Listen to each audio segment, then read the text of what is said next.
నిన్న మన రాష్ట్ర ముఖ్యమంత్రి ఉద్యమకారుణ్ణని చెప్పుకునే చంద్రశేఖరరావు గారు నైతిక విలువల గురించి, సభ్యులు చెప్పే క్షమాపణల గురించి కొన్ని సూచనలు సలహాలు ఇచ్చిండ్రు.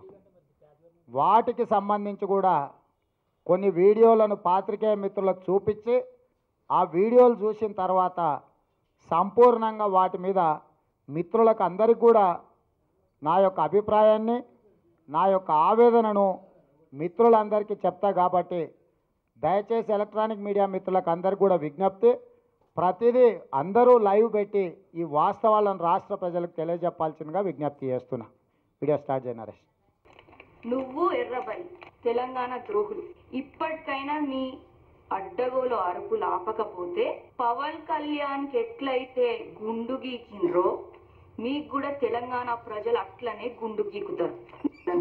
నేను సత్యదూరమైన వార్తలు చెప్పకపోయినా, నేను పత్రికలు ప్రసార సాధనాల ఆధారంగా ప్రశ్న అడిగినా, ఒక కన్న తండ్రికి ఆవేదన కలిగితే, నిజంగా నేను ఆవేదన చెందితే నా వ్యాఖ్యలు ఉపసంహరించుకోవడానికి కూడా నాకు అభ్యంతరం లేదని నేను చెప్దామనుకున్నా. కానీ సభలో నాకు మైక్ ఇయ్యలే.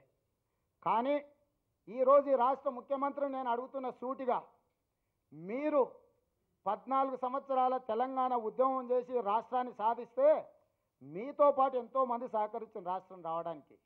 కానీ ఈరోజు నేను చంద్రశేఖరరావు గారు ఒక ఉద్యమకారుడిగా అతని మీద నాకు గౌరవం ఉంది.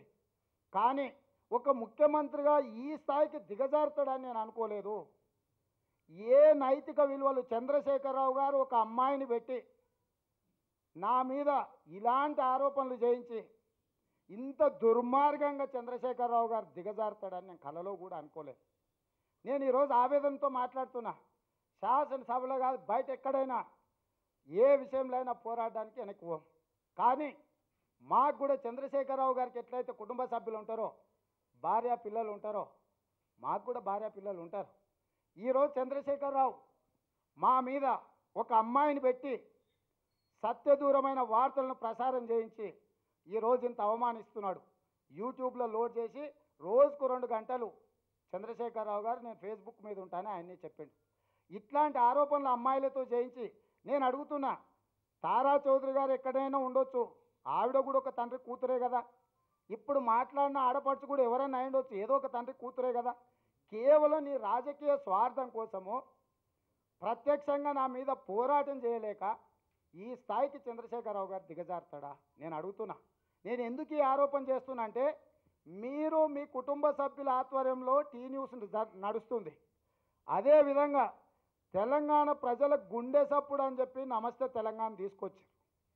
ఈరోజు టీ న్యూస్లో ఆమె మాట్లాడింది మీరు ప్రసారం చేస్తారు. ఆ అమ్మాయి, అదే అమ్మాయి ఇంటర్వ్యూ ఒక స్వాతంత్ర సమరయోధురాలు లాగా జిందగీ అనే పేపర్లో ఈ ఫోటోలు వేసి ఆమె గొప్ప విజయం సాధించింది రేవంత్ రెడ్డిని తిట్టి అని చెప్పి, రేవంత్ రెడ్డిని తిట్టిన తిట్లు, రేవంత్ రెడ్డి తాగుబోతూ తిరుగుబోతూ ఆయన మాటలు వింటుంటే అట్లా అనిపిస్తుందని చెప్పి సభ్య సమాజం తల వంచుకునే విధంగా ఒక అమ్మాయిని పెట్టి నా మీద ఈరోజు చంద్రశేఖరరావు గారు దాడి చేయడం ఇది మంచిదా?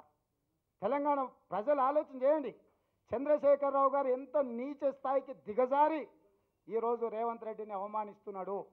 రేవంత్ రెడ్డిని అవమానించడం కాదు, ఈరోజు నీ కూతురు విషయంలో నేను కేవలం నిజామాబాద్ ఎంపీ గారు అని అడిగినందుకే నువ్వు తండ్రిగా నీకు అంత ఆవేదన ఉంటే, మా కూతురు లేరా? మా కూతురులకు వాళ్ళు కూడా చదువుకున్నారు, వాళ్ళకు కూడా జ్ఞానం ఉన్నది, టెక్నాలజీ తెలుసు. ఈరోజు మీరు మీ సంస్థలల్లా ఇంతింత పెద్దగా నైతిక విలువలు వదిలేసి మా మీద అన్యాయంగా, అరాచకంగా, అసలు ఆటవికంగా దాడులు చేయడం మంచిదా ఈ రాష్ట్ర ముఖ్యమంత్రికి నేను అడుగుతున్నా. ఈ రాష్ట్ర ముఖ్యమంత్రి ఆయన తర్వాత ఆయన కొడుకులు, వాళ్ళ తర్వాత వాళ్ళ పిల్లలు ఈ రాష్ట్రానికి ముఖ్యమంత్రులు ఉండని ప్రజలు ఎన్నుకుంటే, ఈరోజు మేము చంద్రశేఖరరావు గారు ఎంబడి పోకపోవడం వల్ల, ఈరోజు నేను ఆ పార్టీలో చేరకపోవడం వల్ల, ఆయన ఇచ్చిన ప్రతిపాదనలు తిరస్కరించడం వల్ల, ఈరోజు రాష్ట్రంలో జరుగుతున్న పరిపాలనలో ఉన్న లోపాలను ఎత్తి చూపడం వల్ల చంద్రశేఖరరావు గారు ఒక అమ్మాయిని పెట్టుకొని నన్ను, నా కుటుంబాన్ని అవమానించే హక్కు చంద్రశేఖరరావు గారికి ఉన్నదా? నేను సూటిగా అడుగుతున్నా. తెలంగాణ ఇట్లాంటి సంస్కృతి ఎక్కడన్నా ఉందా? అమ్మాయిలను ఉపయోగించుకొని నీచంగా ఆటవికంగా ఆరోపణలు చేపించే సంస్కృతి తెలంగాణలో ఎక్కడన్నా ఉందా? నేను ఈ దేశంలోనే అత్యంత గౌరవనీయులైన అటల్ బిహారీ వాజ్పేయిని ఆదర్శంగా పెట్టుకొని చట్టసభలలో మాట్లాడాలనుకుని నేను చాలా సందర్భాల్లో చెప్పిన. నేను ఒక మంచి సంస్థలో శిక్షణ పొందిన కార్యకర్తను. నా వెనకాల ఆ సంస్థలో నేర్చుకున్న మంచి లక్షణాలు ఉన్నాయి. నేను ఎప్పుడు ఈ స్థాయికి దిగజారలే. ఈరోజు ఈ రాష్ట్ర ముఖ్యమంత్రి నన్ను ఎందుకు ప్రధాన ప్రత్యర్థిగా చూస్తున్నాడో నాకు అర్థం కాలే. ఎందుకు నా ఇంటి మీద భౌతిక దాడులు చేపిస్తుండో నాకు అర్థం కాలే. గంట క్రితం నా ఇంటికి టీఆర్ఎస్ కార్యకర్తలు పంపించి నా ఇంటి మీద దాడి చేపిస్తాడా? ఇదా పద్ధతి? ఇదేనా ప్రజాస్వామ్యం? దాడులు చేయడం నీకొక్కడికే తెలుసా అని నేను అడుగుతున్నా. నా గన్మెన్లను తగ్గించి నా మీద కేసులు పెట్టించి నా మీద కేసు పెట్టిన అడ్వకేటు ఎర్రగడ్డలో ఉండే హాస్పిటల్కి వెళ్ళి సూపరింటెండెంట్కి రిప్రజెంటేషన్ ఇస్తాడు. పిచ్చి కుక్కలాక రేవంత్ రెడ్డి పిచ్చెక్కి రోడ్ల మీద తిరుగుతున్నాడు, అతని తాళ్లతో నిర్బంధించి ఎర్రగడ్డలో షరీక్ చేసుకోండి అని ఆయన అక్కడ ప్రెస్కు మాట్లాడతాడు, టీ న్యూస్లో చూపిస్తాడు. ఇదేనా నీ సంస్కృతి అని నేను అడుగుతున్నా.